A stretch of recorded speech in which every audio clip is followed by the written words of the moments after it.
Mi nombre es Diego Torres, vengo de la Universidad Nacional de La Plata, el laboratorio LIFIA, y voy a contar un poquito, voy a hacer una introducción sobre qué es esto de la ciencia ciudadana. ¿Alguno de los que está aquí conoce a la señorita que está en la foto? ¿No? Bueno, les presento. Ella es Hanny van Arkel, es de Holanda, es una maestra de escuela, que según lo que ella misma cuenta, además de enseñar en la escuela, en su tiempo libre toca la guitarra, y cuando no toca la guitarra participa en un zoológico, en particular en un zoológico de galaxias, un proyecto que se llama Galaxy Zoo, que es un proyecto en el cual astrónomos vinculados a diferentes laboratorios de investigación les piden a personas comunes que los ayuden a clasificar fotos de galaxias para sus investigaciones. Entonces hay miles de fotos, en este caso, de diferentes galaxias, y las personas, en función de la forma que tiene la galaxia en esa foto, las relaciona con unos esquemas. Por ejemplo, si la galaxia tiene forma de estrella o de espiral, entonces uno va clasificando esas galaxias. Lo que sucedió es que esta chica, Hanny, en uno de sus momentos de clasificación, ve en una foto, además de la galaxia, algo raro, ¿no? Un elemento raro en la foto, como unas cosas de rayas, y empezó a pensar si era un error del lente o ruido, o era otra cosa. Entonces envió un mail a los organizadores diciendo: miren, aquí en esta foto yo encontré algo raro, que no es una galaxia, pero no sé qué es. ¿Es algo raro de verdad o yo me estoy imaginando cosas? Los organizadores le respondieron que estaban analizando lo que les mandó y le iban a responder lo antes posible. Lo interesante es que después de un tiempo le respondieron, y lo que le respondieron es que lo que ella había detectado era un elemento en el espacio que todavía no había sido clasificado. No sabían lo que era, una cosa nueva, un descubrimiento. Una maestra de escuela encontró algo que está en el espacio y que nadie sabía ni siquiera que existía. Y otra cosa más linda es que esa cosa que encontró le pusieron en Dutch algo que es así como el coso de Hanny. Se llama así, y es esto que ven en la parte izquierda, en la foto de la izquierda, en la parte de abajo, que es medio verde. Bueno, eso que está ahí es el coso de Hanny, es el Hanny's Voorwerp, no sé cómo se pronuncia en holandés. Bueno, no solo que una persona común, que no es astrónoma, encontró algo del espacio que para los astrónomos es súper interesante, sino que además hay una serie de publicaciones, yo ahí puse algunos papers, donde cuentan sobre este coso de Hanny, y además ella aparece como autora. Bueno, es medio difícil ver lo que dice el texto, pero créanme que lo que apuntan las flechas es el nombre de esta chica. Y ahora es súper famosa. Y la foto anterior me la mandó ella porque además es súper accesible y buena onda. Bueno, es un ejemplo, ¿no?, de personas que se involucran en un proyecto de investigación científica y logran cosas que para la ciencia son súper importantes. Bueno, a los que vinieron más temprano saben quién es el de la foto. ¿Lo conocen? ¿Sí? ¿Algunos no lo conocen? ¿Acá lo conocen? Acá también. Bueno, es Víctor Buzo. Víctor Buzo es de Rosario, y la particularidad de Víctor es que participó en un, digamos, descubrimiento científico súper interesante, que fue poder captar el nacimiento de una supernova, ¿no? Entonces, es lo súper interesante.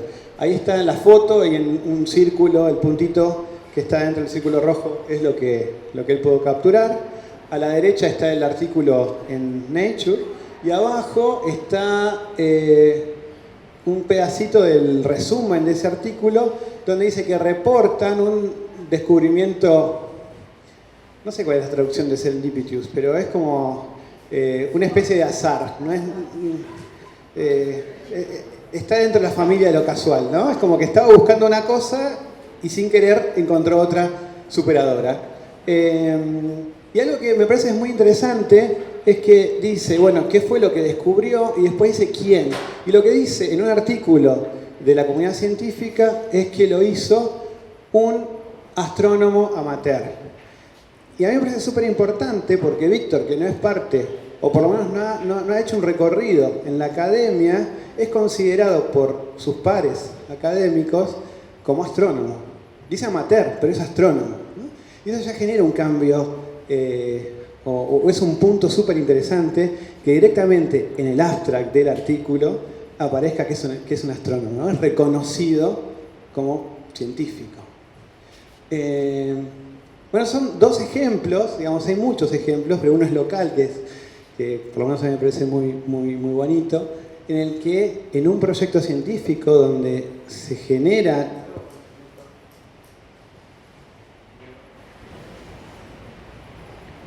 hola, ¿qué tal? Nuevo conocimiento científico, ese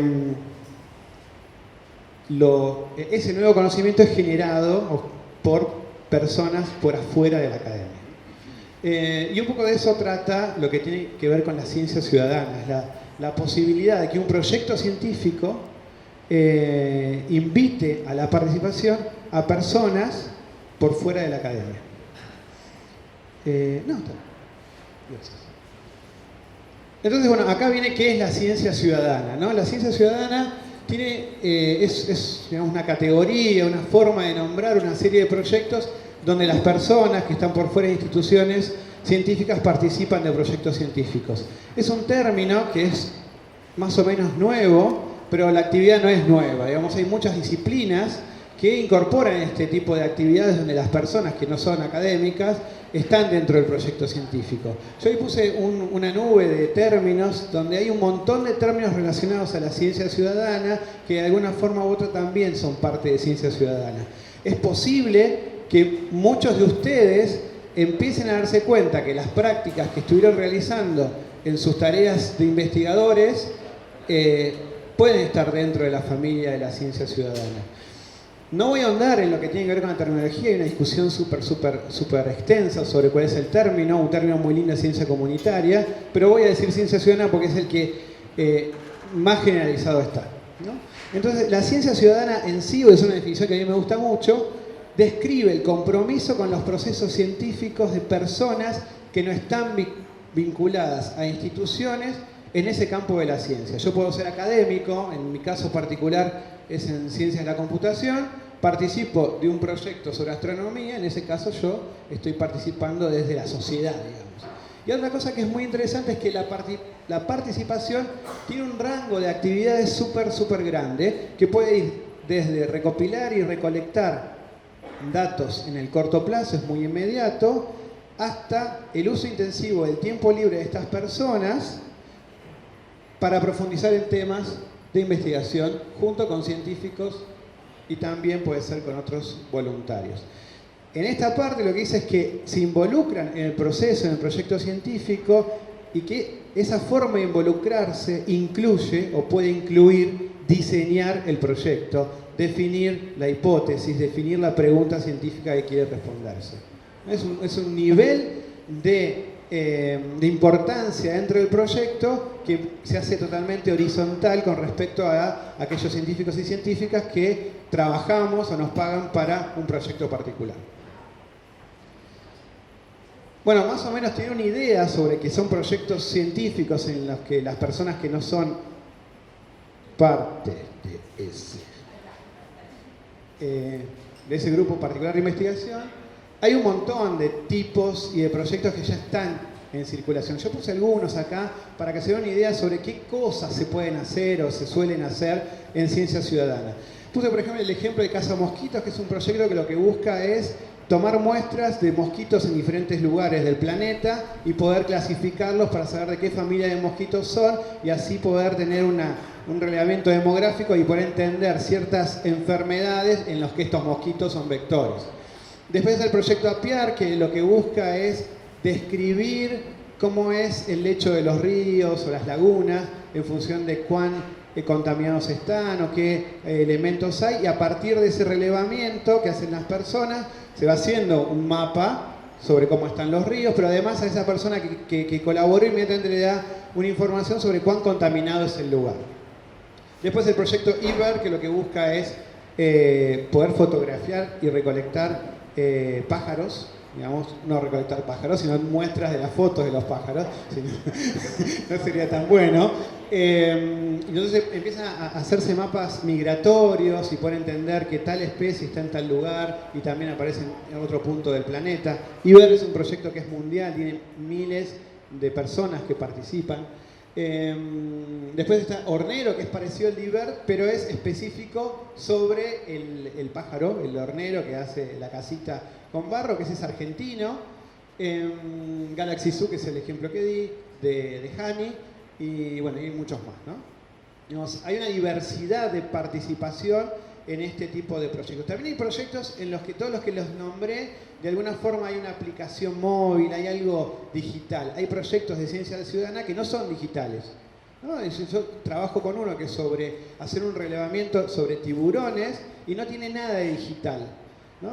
Hay grupos de pescadores artesanales, de personas que les interesa el hábitat de los tiburones o lo que tiene que ver con su lugar de donde viven, en las costas atlánticas de Argentina, y que los relevamientos los hacen de una forma que no involucra necesariamente el uso de una tecnología de la información. Por supuesto que también puede. Y hay haber un montón de proyectos relacionados. Este es un ejemplito de la aplicación del proyecto APIAR, en el que con el móvil las personas fotografían y van marcando. Ah, acá veo que hay vacas, también hay basura, hay árboles o no hay basura. Y cada parte del lecho del río va teniendo una descripción. Bueno, es un ejemplito, ¿no? Lo que tiene bueno es que después vamos a ver proyectos con gente que está trabajando en esos proyectos específicos de ciencia ciudadana. También hay una serie, digamos, la posibilidad de utilizar herramientas en las que uno, sumándose a diferentes proyectos de ciencia ciudadana, no tiene que crear todo, ¿no? Hay muchas cosas que está hecha. Yo acá en particular les cuento de una que en que está trabajando mi equipo, que es una herramienta que permite recolectar información del medio físico con las herramientas que puede brindar un móvil, ¿no? Un teléfono, un smartphone. Entonces una persona sin tener que programar configura qué cosas le gustaría captar con el smartphone de acuerdo a su proyecto y usando algunas herramientas de creación de aplicaciones para usuarios finales, como para personas mortales. Uno empieza a configurar y dice, quiero que saque una foto, que después de la foto responda a esta pequeña encuesta y después diga algo relacionado al tema, me graba un audio y después se envía a un lugar donde uno puede recolectar los datos, ¿no? Bueno, y es claro sobre cómo se hace el pasaje de información. Entonces, por ejemplo, las aplicaciones que les conté antes, que cada una es una aplicación diferente, estos grupos de investigación tuvieron que contratar a programadores para que les hagan su aplicación ad hoc. A veces eso es costoso o es dificultoso. Entonces lo que busca muestrear es que uno no tenga que acceder directamente, sino que por ahí en un corto plazo pueda tener muestras sin tener que pagarle a nadie.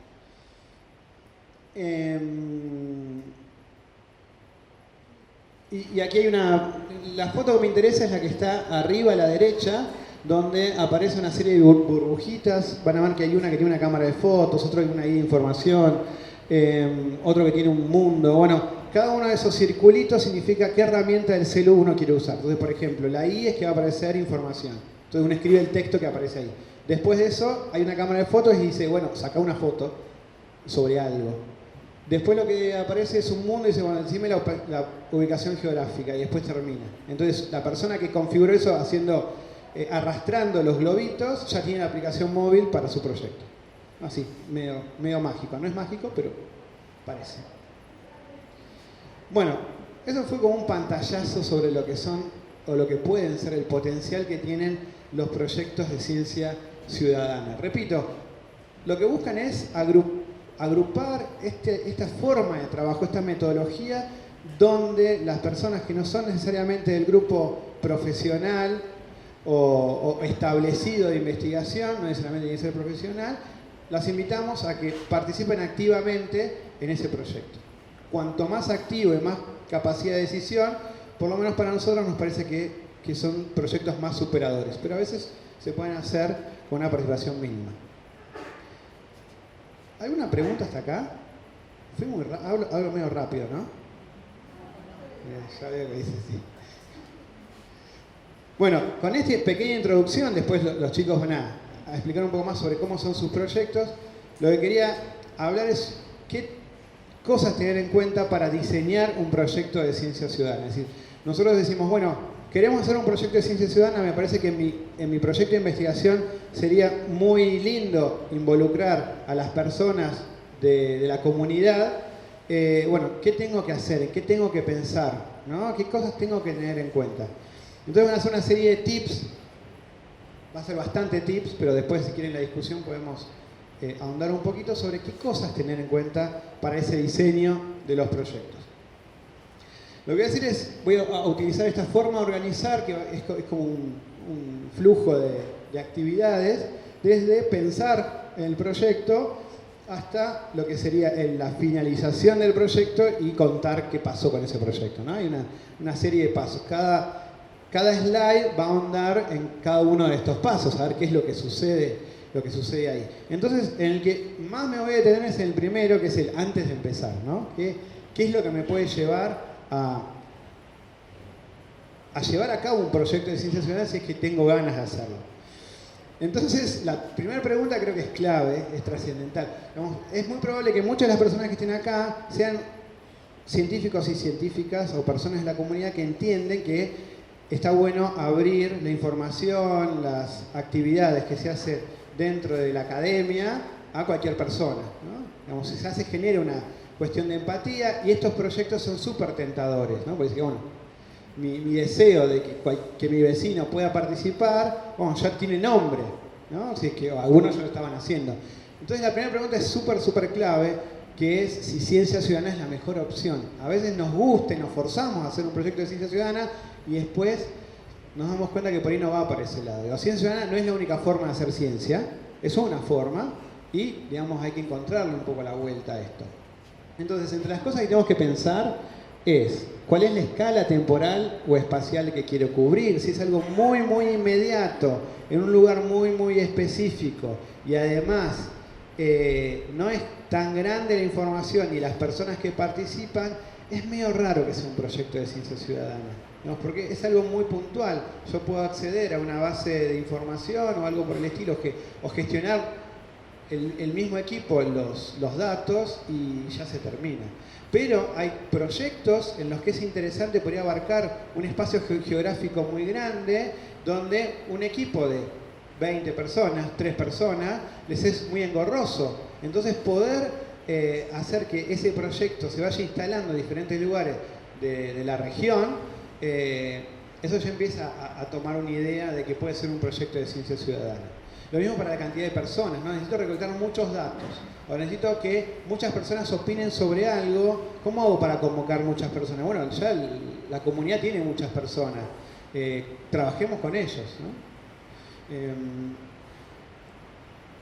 Y la otra pregunta es, bueno, ¿con quiénes? ¿Con quiénes voy a trabajar? ¿Sobre qué? ¿Qué moviliza a las personas a querer participar del proyecto específico que yo tengo, ¿no? Es un proyecto que es súper lindo, que es relacionado a, no sé, a poder clasificar lugares en mi ciudad que aparecen en literatura de ficción, ¿no? Yo hago literatura, me gusta la ficción, me encantaría que Córdoba esté lleno de los puntos que aparecen en los libros. Pero por ahí a la gente no le importa eso, porque tiene otros problemas. Entonces, ¿cómo hago para canalizar a las personas que participan en el proyecto? A mí me parece súper interesante. Bueno, hay que buscar cosas que a todo el equipo le parezca interesante, ¿no? Que es súper difícil. Es una de las cosas más complicadas para mí de la ciencia ciudadana no son con la tecnología, sino son con la comunidad, y también entender que mis gustos no son los mismos del resto y que también hay muchas cuestiones de ego en el medio que hay que poder romper. Bueno, aquí viene, ¿cuál es la motivación para participar, ¿no? Si yo quiero invitar a personas que no tienen todo mi entrenamiento en proyectos de investigación, ¿estoy listo para asistir a esas personas, para darle contención, para explicarle por qué la muestra tiene que ser tomada de esta forma y no de esta otra? Y después lo otro importantísimo es pensar si ya hay gente que está haciendo eso. No, pues si hay otros proyectos que son del estilo, ¿para qué voy a fundar otro proyecto? Si ya hay un montón de gente que está interesada en esa causa, que ya está entrenada, bueno, veo si me puedo sumar. A veces es posible, a veces no. La otra cosa que es interesante es pensar a quién beneficia el proyecto. Si me beneficia a mí solamente para escribir un artículo, o beneficia a todos los que participan y en qué medidas, ¿no? Es muy importante encontrar que todas las personas que participan de un proyecto donde ponen tanta energía, conocimiento y generan información, tienen que tener un rédito de eso, de alguna forma, o de algunas formas, ¿no? Y además pensar que el equipo que está relacionado a los proyectos de ciencia ciudadana requiere un montón de habilidades, de comunicación, de análisis de datos, de derechos de autor, de poder explicar el método científico, poder entender cómo analizar datos, poder trasladar eso. Bueno, hay un montón de cuestiones que en estos proyectos hay que tener en cuenta. Muchas veces lo que sucede es que los mismos participantes cumplen muchos roles, ¿no? Son el que genera el material, el que analizan los datos, ¿no? Pero son roles que hay que tener en cuenta para esto.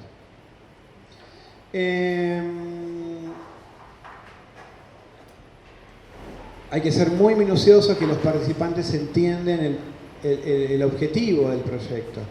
Y acá me parece que se reduce en algo que es bastante sencillo. Esta cuestión de democratizar el proyecto, también hay que ser muy justo y el tratamiento debe ser súper justo con las personas que participan, ¿no? No tiene que haber objetivos en el que no están al menos comprendiendo todos los integrantes de ese proyecto. Cuando hablo de los integrantes del proyecto me refiero a todas las personas que están allí, ¿no? Entonces, si los datos que se generan los van a usar simplemente un puñado de personas, en algunos casos eso puede ser justificable, pero que al menos todas las personas entiendan que yo genero un dato, lo voy a usar estas personas nada más, y yo puedo decidir plenamente si participo o no.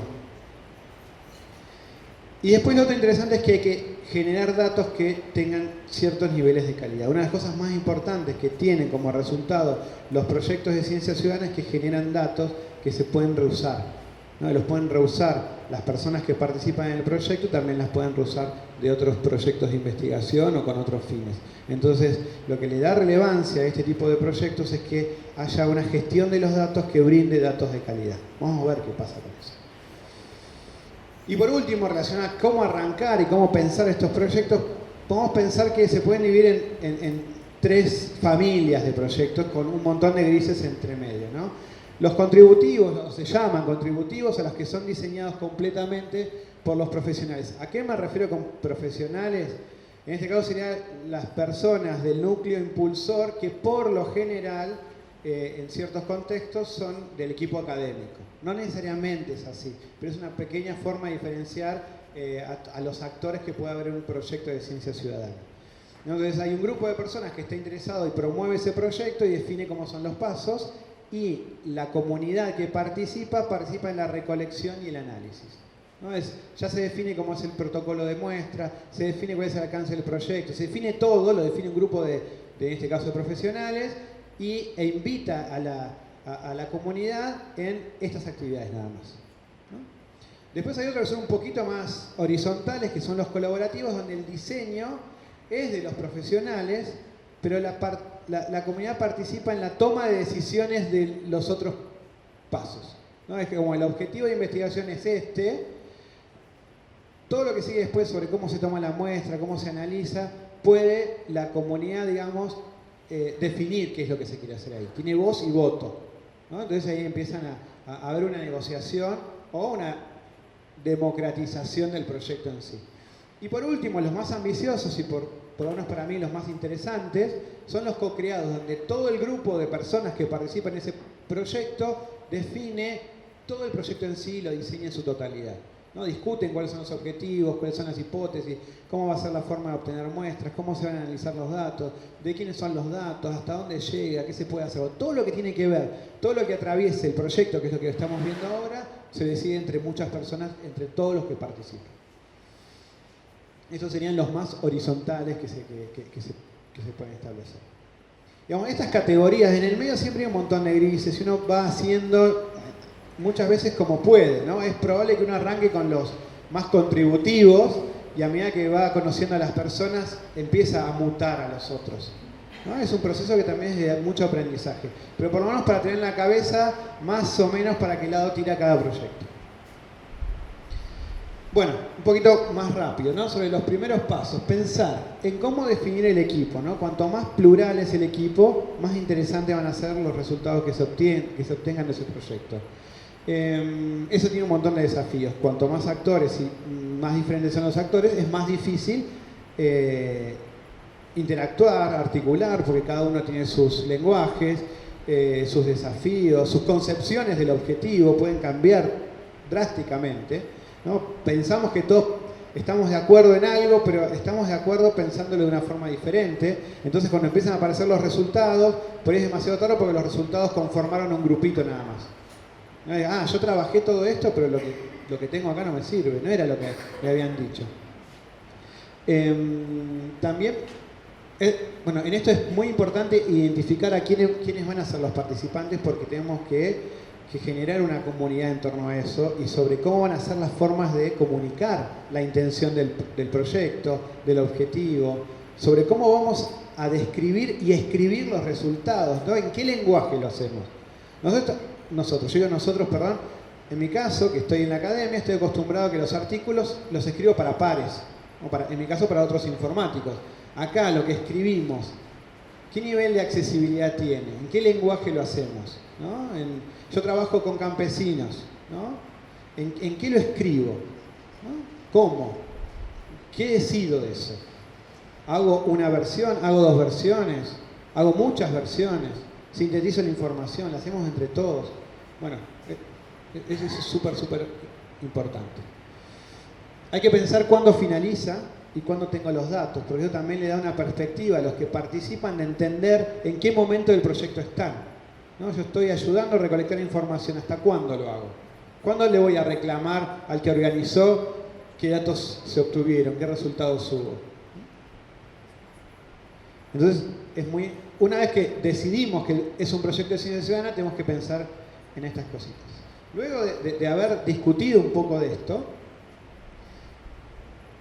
y que ya nos convencimos, elegimos al equipo, tenemos el objetivo, empieza a desarrollarse, ¿no? Entonces una de las partes muy importantes del desarrollo es poder diseñar los protocolos de, por ejemplo, recolección de información o de muestras. Estos protocolos, piensen que los van a llevar a cabo personas que por ahí no están acostumbradas a la rigurosidad de un protocolo científico. Entonces, ¿cómo hago para explicar a una persona que no tiene ese entrenamiento cómo recolectar datos de calidad? ¿No? ¿Cómo define ese protocolo? Entonces uno puede pensar, bueno, lo hago muy específico para que no haya problemas en el medio de errores en cómo tomó la muestra. Le explico precisamente cómo tiene que hacer. Tiene que hacer un agujero en la tierra, que no toque la raíz de la plantita que voy a sacar, que tenga tantos centímetros de un lado o de otro, tantos de profundidad. Es muy probable que ese protocolo, que sea muy minucioso, es muy difícil de llevar a cabo. Entonces no voy a tener muestras. ¿Cómo encuentro un balance entre lo que muchas personas pueden llevar a cabo, pero que no pierda calidad? ¿No? ¿Qué es lo que tengo que definir? ¿Cómo avanzo? ¿Defino estadios? Hago una primera etapa del proyecto en el que la muestra se obtiene de una forma no tan difícil, y cuando empiezo a encontrar personas que aprendieron, los paso a otro nivel en el que ya pueden hacer una reflexión más interesante. ¿Qué elementos tecnológicos voy a utilizar? ¿No? ¿Cuán difíciles de manipular son? ¿No? Yo digo, bueno, hay una aplicación para usar móvil. ¿Cuántas personas pueden manipular el móvil? Ah, un montón. Ah, genial. ¿Cuántas personas tienen el móvil que saca la foto con esa calidad? No tantas. ¿Qué genero con eso? Genero que las personas que no tienen ese móvil se sientan aparte y no quieran participar en nada de lo que estoy haciendo. Les proveo de un móvil que saque una buena foto. Les doy otra herramienta, una balanza, porque tengo que pesar basura. ¿Cómo se manipula esa balanza? ¿No? ¿Qué es lo que está haciendo? Entonces, eso es parte también de considerar en esta etapa, ¿no? ¿Cómo hago que cuando se lleve a cabo el proyecto no sea tan difícil? Una vez que se puede definir esto, empezar a desarrollar un montón de material que le dé soporte a estas personas que a veces, digamos, si uno piensa en una distribución geográfica muy grande, es muy difícil ir a la casa de estas personas a explicarle qué es lo que tienen que hacer. Entonces en el medio tiene que haber otro tipo de material que asista y contenga en esas situaciones. Ahora la otra cosa es, bueno, que yo voy a hacer un proyecto totalmente desatendido, hago todo por internet. Internet está buenísimo, todo el mundo lo puede acceder. Es verdad, mucha gente puede acceder sin que viva cerca de mi casa. Ahora, ¿eso alcanza para contener a estas personas? Bueno, posiblemente tengo que mecharlo con reuniones presenciales. En esas reuniones presenciales desarrollar ciertas habilidades, discutir sobre el proyecto. Entonces, bueno, hay que encontrar un balance de eso. Uno piensa en grande, también tiene que pensar la logística en grande y qué puede pasar con eso. Y además, algo que es muy importante es testear qué es lo que definimos en estos protocolos. Entonces, es muy común que es muy deseable que en un proyecto de ciencia ciudadana se arranque con pasitos chiquitos donde se va probando qué es lo que tengo, y si eso es robusto, lo mantengo y lo agrando, o si no, lo modifico de acuerdo a las situaciones, ¿no? Uno es en pasos incrementales. Bueno, entonces ya se los dije. Una vez que ya definí el proyecto, que lo puse en marcha, empieza a haber, digamos, esta es la que se llama fase en vivo, en la que ya el proyecto está funcionando. Ya la gente puede participar en mis proyectos, o en los proyectos que se generó en la comunidad. Bueno, es súper importante promover estos proyectos de diferentes formas, porque si no, no tengo gente que se sume. Digamos. Necesitamos mucha gente para que esté ahí. Entonces, la promoción y la forma de publicitar el proyecto es muy importante. A veces requiere un montón de eventos presenciales, por ejemplo, hacer un evento de lanzamiento e invitar a la mayor cantidad de personas. Otras veces, además del evento de lanzamiento, requiere presencia en un montón de momentos en los que circulan las personas que nos parece que pueden estar en nuestro proyecto. Por ejemplo, en cada feria de ciencia que hay en la provincia de Córdoba está el stand del proyecto de ciencia ciudadana tal y cual. En cada momento donde hay mucha gente, no sé, el shopping local, todos los años hace una kermés, no sé si se usa esa palabra, se me cayó la edad, una fiesta. Bueno, ahí estar, porque ahí van a haber personas que posiblemente estén interesadas en el proyecto. Eso es muy, muy importante. Entonces, aquí aparece una foto que es súper linda, donde hay una mesa con un montón de personas alrededor, hay algunas niñas, y hay un juego en el medio. Bueno, este es un stand del proyecto APEAR en la última feria del libro que se hizo en la ciudad de Buenos Aires. No venden libros, pero la Feria del Libro es un lugar donde va mucha gente y que por lo general está ávida e interesada en este tipo de cuestiones. Entonces hicieron un stand para que se pueda jugar, se puedan divertir, estén con los investigadores profesionales, digamos, les pregunten mano a mano por qué pasa esto y tal y cual otra cosa, y los investigadores además les dicen, mirá que si vos haces esto, estás colaborando con el proyecto, estás haciendo ciencia de alguna manera. Entonces eso te empodera de una forma que es muy interesante, ¿no? Entonces, bueno, ese es un ejemplito. La otra cosa que es muy importante es agradecer, porque muchas de las personas que participan lo hacen de una forma voluntaria. Entonces, depositan un montón, no solo de tiempo disponible para otra cosa, sino también hay una confianza que se genera y una forma de apostar al proyecto que es muy personal y es muy intensa. Entonces, la devolución de los que se consideran en ese proyecto referentes genera un montón de lazos de empatía y de una sinergia que el proyecto permite que siga funcionando. Entonces, agradecer cada colaboración, cada aproximación de las personas que no son del grupo profesional, no solo es deseable y necesaria, sino que es muy valorada. Así como también genera un montón de consecuencias negativas el no agradecer. ¿No? Yo estoy depositando confianza en Lucía y después veo que le da lo mismo. Entonces, en este proyecto, perdón, no es el de Lucía, que voy a querer participar, no quiero más. ¿Qué está pasando acá? Eso genera que el grupo impulsor tenga que tener en cuenta que estas energías son necesarias.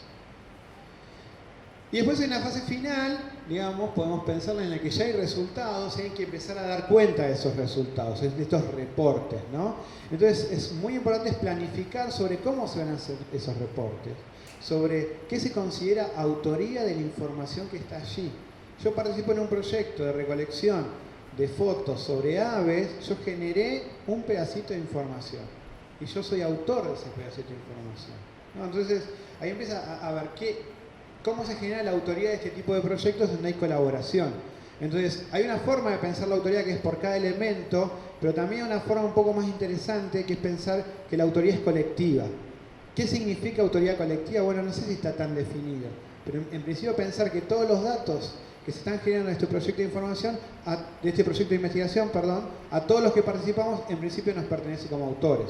Y podemos hacer uso de ellos, y también está bueno que nos nombren cuando los están usando.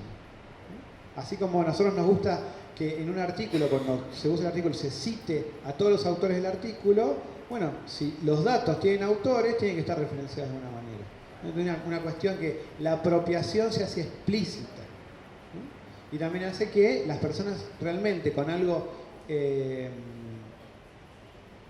escrito, algo definido, sean realmente parte del proyecto y no simplemente personas que están haciendo mano de obra barata, ¿no? Ese es uno de los grandes puntos de atención en nuestros proyectos de ciencia ciudadana, estar atentos a que no suceda eso. Bueno, después sobre cómo se reportan los resultados, sobre cómo se comparten los datos. Estamos hablando de ciencia abierta. Compartir datos, por lo que surgió al menos en la discusión de hoy temprano, da a entender que es una buena práctica. Y aquí también es una buena práctica. Ahora, hay que tener en cuenta que algunos de esos datos que se van generando en estos proyectos tal vez sean sensibles. Entonces hay que ver qué es lo que compartimos de esos datos.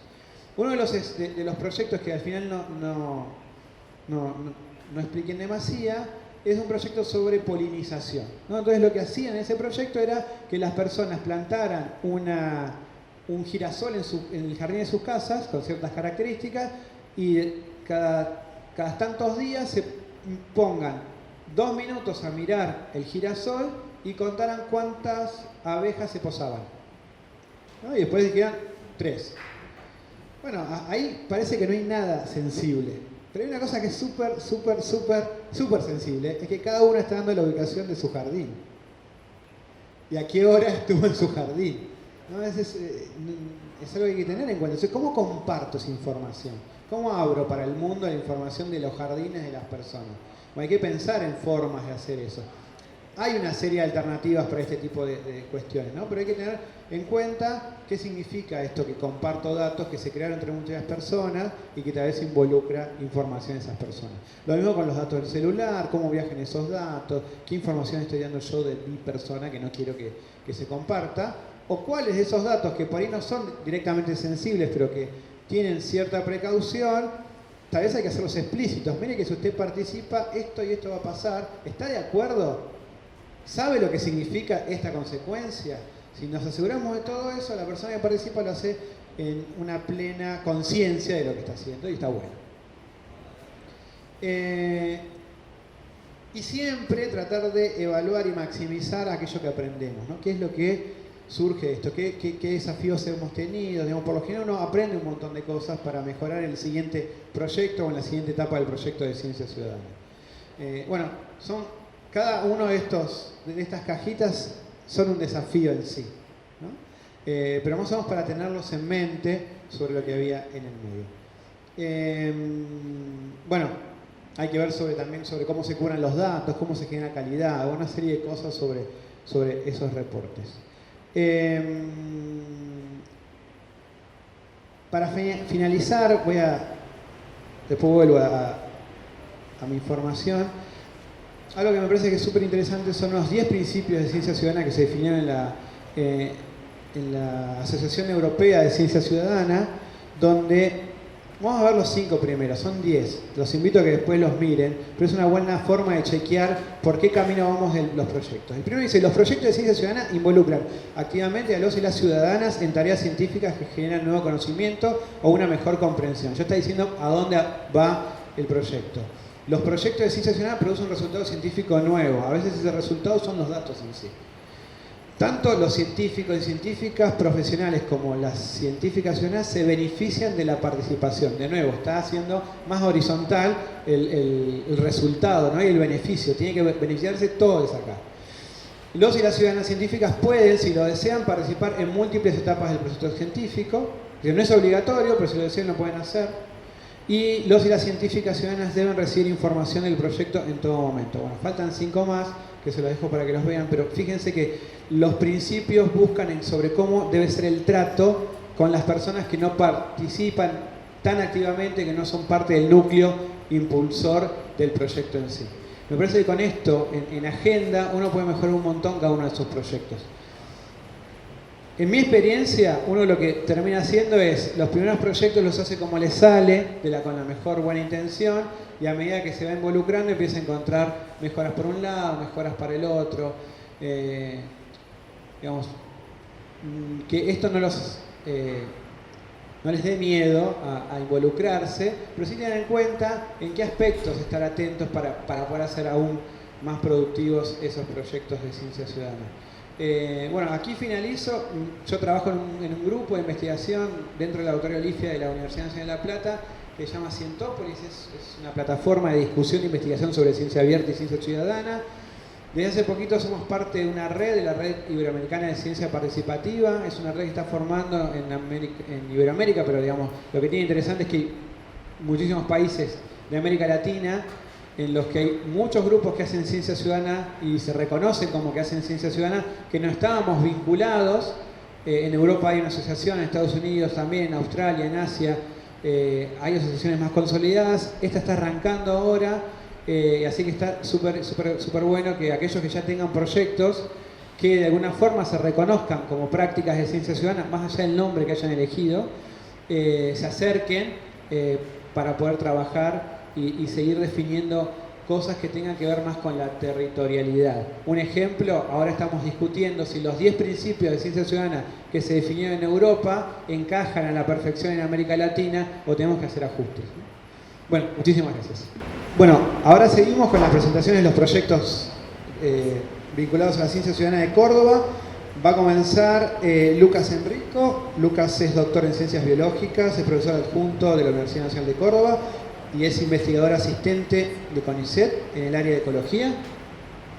Y actualmente participa en diferentes proyectos que relacionan diversidad con servicios ecosistémicos.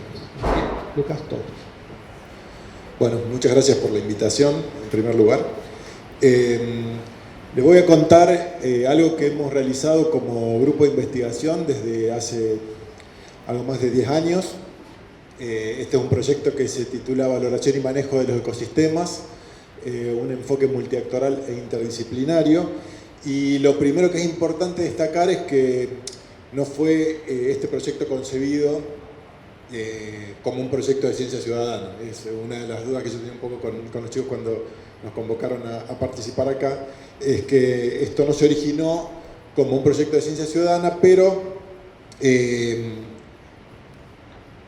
parecía que podía aportar algo a futuras experiencias, desde nuestra experiencia. Entonces decidimos, bueno, compartir esta experiencia de un trabajo interdisciplinario que está vinculado a diferentes actores sociales del noroeste de la provincia de Córdoba y por ahí rescatar elementos del marco conceptual con el que trabajamos que podrían ser de interés para futuros proyectos y que de hecho nos han servido a nosotros para seguir diagramando nuestras investigaciones.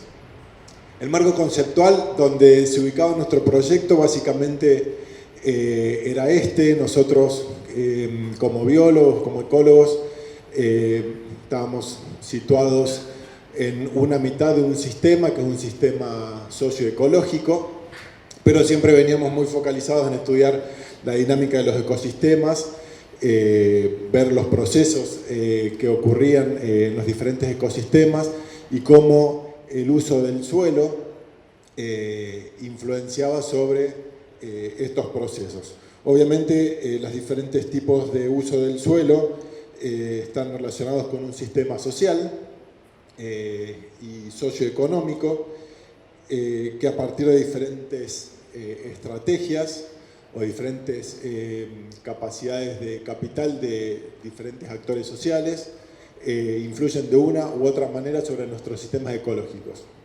Lo que nosotros queríamos averiguar un poco era a partir de lo que nosotros solíamos hacer sobre evaluar a partir de cuestiones biológicas o ecológicas los servicios ecosistémicos. No están, si están familiarizados con el concepto de servicios ecosistémicos, pero básicamente son los beneficios que el ser humano obtiene de la naturaleza, que está muy vinculado obviamente con el sistema social. Nosotros estábamos en principio muy acostumbrados a hacer especulaciones sobre los servicios que proveían los ecosistemas naturales al ser humano a partir de ciertos parámetros ambientales o biológicos. Y bueno, propusimos en un momento determinado empezar a explorar un poco más la percepción de los diferentes actores sociales sobre esos servicios ecosistémicos que nosotros estábamos analizando desde el punto de vista biológico. Entonces lo que se planteó fue una metodología pluriactoral teniendo en cuenta los diferentes actores sociales involucrados en estos procesos para ver cómo se percibían y se valoraban los servicios ecosistémicos de los sistemas naturales de la provincia de Córdoba, particularmente del noroeste. Nosotros trabajamos en esta zona que los y las cordobesas por ahí conozcan, es la región de la localidad de Chancaní, donde hay una reserva natural provincial que pertenece al Chaco Seco, de los sistemas naturales de Córdoba. Nosotros en este sistema habíamos identificado básicamente 6 tipos de uso de la tierra tradicionales. Bueno, por empezar, un bosque conservado sin uso, sin explotación o sin disturbios, y diferentes niveles de intervención creciente hasta sistemas de cultivos intensivos, que en la zona particularmente son cultivos de papa. Además de esas diferentes configuraciones ecológicas o ecosistemas, existen en la región una gran heterogeneidad de actores sociales, desde pequeños productores campesinos a medianos productores ganaderos y empresarios capitalizados, principalmente, como les decía, productores de papa, pero también existen campos, por ejemplo, de la aceitera General Dehesa en la región. Con el objetivo de ver la valoración y el manejo de los ecosistemas por los diferentes actores sociales, entonces nosotros nos planteamos hacer un abordaje interdisciplinario desde múltiples perspectivas. Por un lado teníamos el grupo de los científicos, donde trabajamos, bueno, nosotros como biólogos y ecólogos, pero también se convocó a investigadores de las ciencias sociales, particularmente sociólogos e historiadores. Y nos interesaba tener la perspectiva de los pequeños productores de los que hablábamos, pero también de otros actores sociales que tenían una fuerte influencia sobre la región, que eran básicamente técnicos y tomadores de decisiones. Entonces también formaron parte del grupo de personas con el que trabajamos, técnicos y funcionarios nacionales y provinciales. La dinámica de trabajo consistió principalmente, en un principio, en entrevistas individuales, los diferentes actores sociales, donde se planteaba principalmente preguntas que nos permitan ver qué servicios ecosistémicos podía cada actor social individualizar a partir de ciertos atributos de los ecosistemas. Esto nosotros también lo habíamos hecho desde el punto de vista biológico, ver qué atributos, particularmente la vegetación, desde nuestro punto de vista, brindaban determinados servicios ecosistémicos. Esto se realizó, como les decía, en entrevistas individuales, y desde el punto de vista de los investigadores, con mediciones tradicionales que hacemos los biólogos en el campo, como ver fertilidad del suelo y demás. Bueno, se preguntaba a los actores sociales qué servicios ecosistémicos reconocían y también cuáles eran los principales atributos ecológicos que veían en la vegetación y que podían relacionar con estos servicios ecosistémicos.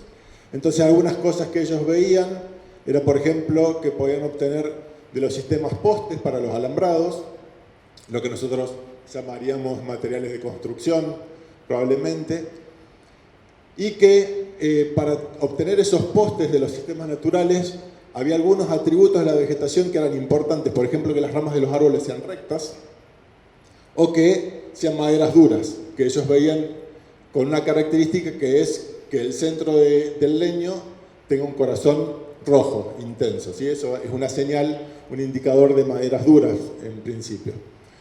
Otro servicio ecosistémico que ellos podían detectar o valorar era el pasto para el ganado bovino, que nosotros llamamos forraje, y algunos atributos de la vegetación que ellos valoraban como un indicador de este servicio era el rebrote rápido de las plantas o que sean palatables, que les guste a los animales. Una vez que estaban esas identificaciones, se pedía a los diferentes actores sociales que prioricen los servicios ecosistémicos que ellos valoraban más o menos en cada una de estas configuraciones que les nombraba al principio, desde los bosques más conservados a los bosques más intervenidos.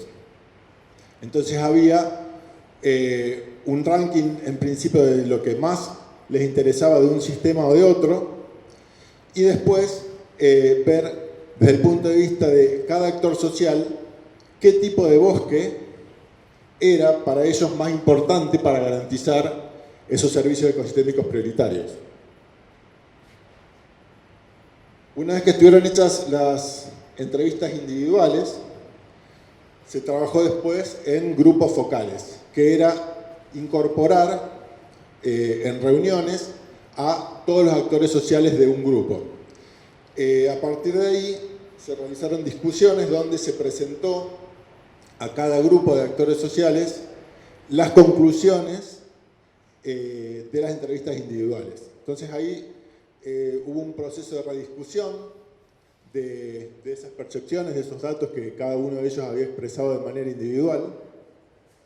Se les planteaban, bueno, como les decía, las diferentes conclusiones que desde el punto de vista gráfico terminaba expresado en una tabla de este tipo. Esta tabla, sin ánimo de marearlos, básicamente nos muestra en cada pelotita de un color representa un servicio ecosistémico. Tenemos en las filas los diferentes actores sociales, los campesinos, ganaderos grandes, agricultores, técnicos, extensionistas y funcionarios de gobierno, y las diferentes configuraciones ecológicas o ecosistemas, y vemos cómo los diferentes actores sociales en cada una de las configuraciones encuentran diferentes servicios ecosistémicos que detectan y valoran. Cada una de estas conclusiones, desde el punto de vista de las filas, era presentada a cada grupo de actores sociales en estas reuniones donde se encontraban entre ellos. Algunas diferencias interesantes que surgían rápidamente era cómo, por ejemplo, los campesinos y los grandes agricultores capitalizados encontraban diferencias en la cantidad de servicios ecosistémicos que podían obtener, por ejemplo, de los bosques más conservados.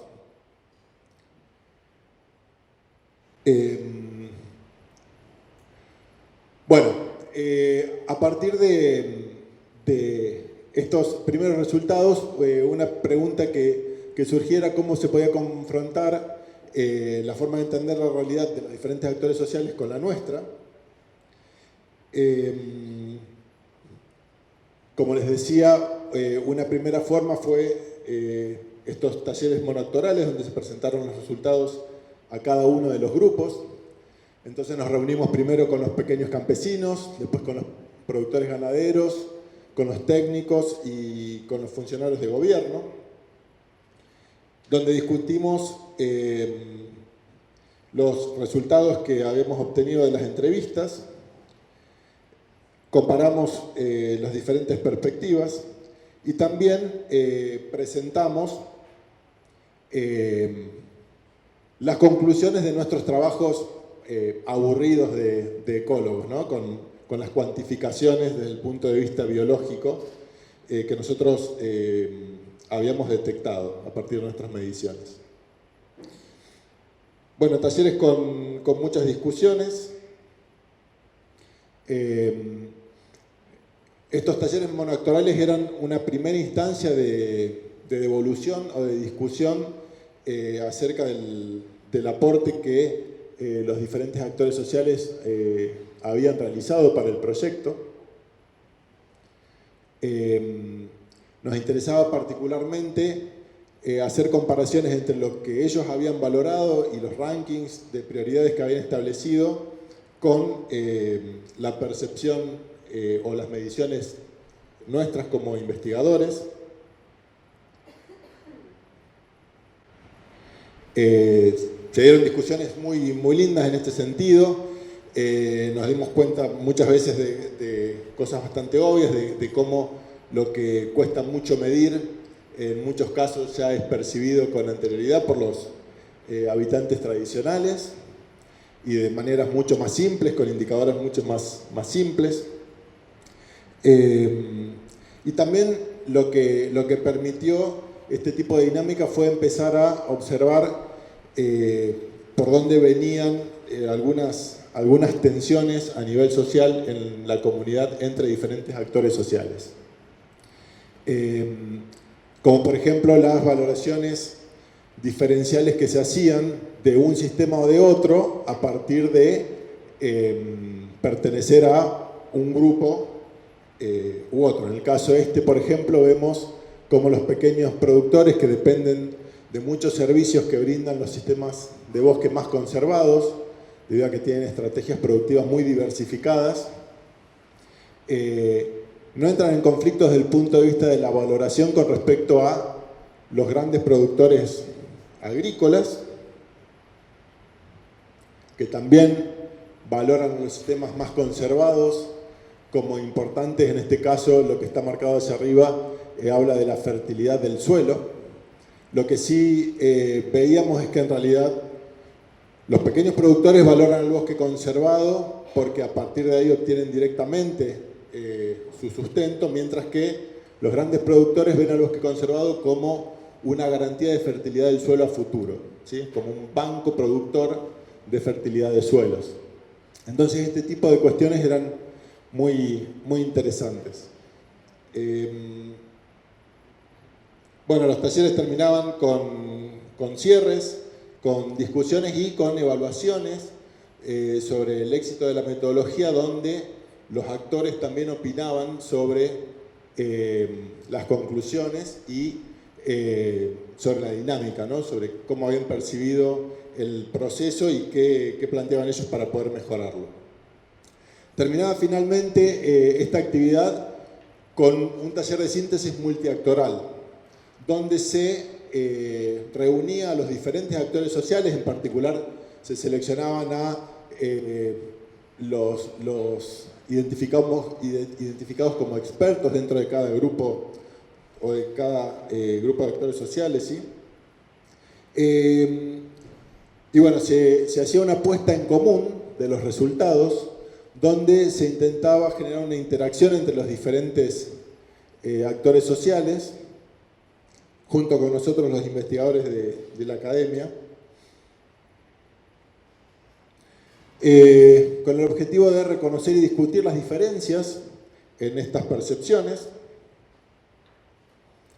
Y nos interesaba consultar y analizar en una instancia donde estén presentes los múltiples actores algunas propuestas de manejo para los ecosistemas de esta región que en general solían producir tensiones entre actores sociales. La dinámica entonces consistía en plantear una situación donde se decía, por ejemplo en este caso, que los suelos afectados por incendios pueden recuperar algunas propiedades en el mediano plazo, pero que la vegetación severamente afectada por el fuego disminuye el aporte de la hojarasca y por lo tanto indirectamente la fertilidad. Se hacía una propuesta desde el punto de vista de nosotros los investigadores, y lo que se planteaba era una discusión donde ellos básicamente tenían que plantear si estaban de acuerdo con la propuesta, si estaban en duda o si no estaban de acuerdo con la propuesta que hacíamos nosotros los científicos. Este tipo de conclusiones era expresado en carteles y en afiches y eran discutidos entre todos. Como final, bueno, a partir de este proyecto, los resultados fueron obviamente, desde el punto de vista nuestro, de los investigadores, publicados en revistas científicas, pero también se realizaron documentos de divulgación y orientados a tomadores de decisiones, donde se exponían las conclusiones de estos talleres y donde se expresaba la importancia de tener en cuenta las diferentes opiniones al momento de plantear estrategias en el diseño de políticas públicas.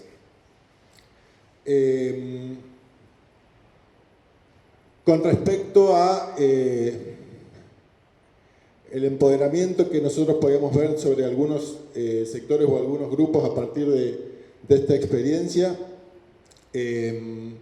bueno, nosotros veíamos obviamente asimetrías muy grandes entre los diferentes grupos.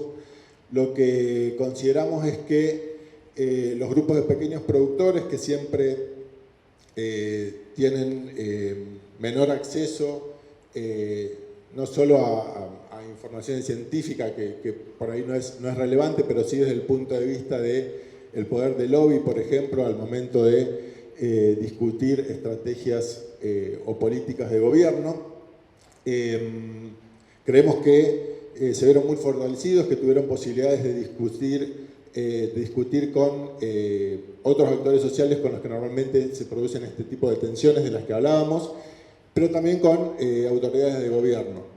Y además creemos que se establecieron lazos muy fuertes con nosotros, con la comunidad científica, que permitió tener una percepción de sus puntos de vista y llevar un poco esas voces a diferentes ámbitos de discusión. En particular, durante los últimos años, con la discusión de la Ley de Bosques en la provincia de Córdoba, las conclusiones de este trabajo fueron presentadas en la legislatura y fueron presentadas en el 2017 en Casa de Gobierno en la oportunidad de la rediscusión de la Ley de Bosques.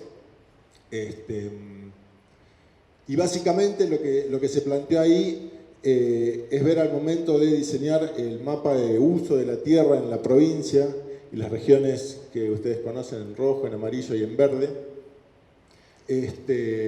tener en cuenta estas diferentes percepciones y a estos diferentes actores sociales al momento de tomar decisiones. Entonces, en ese sentido, creemos que fue una herramienta muy importante para poder llevar al papel y a estas cartillas de difusión y de recomendaciones para tomadores de decisiones, muchas de esas voces que normalmente no están vinculadas a los organismos de gobierno y de toma de decisiones, como la sociedad rural, por ejemplo.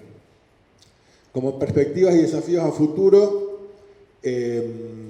bueno, como les decía, esto no fue concebido como un proyecto de ciencia ciudadana, pero nos permitió valorar mucho este tipo de dinámicas de investigación, este tipo de integración de conocimientos desde la academia y desde la ciudadanía, al punto tal de que los últimos proyectos que venimos desarrollando en el grupo están fuertemente vinculados con la inclusión de la percepción de los diferentes actores sociales en las conclusiones. Actualmente hay 2 tesis que están desarrollándose en el área de la ecología vinculada con los actores sociales de manera directa.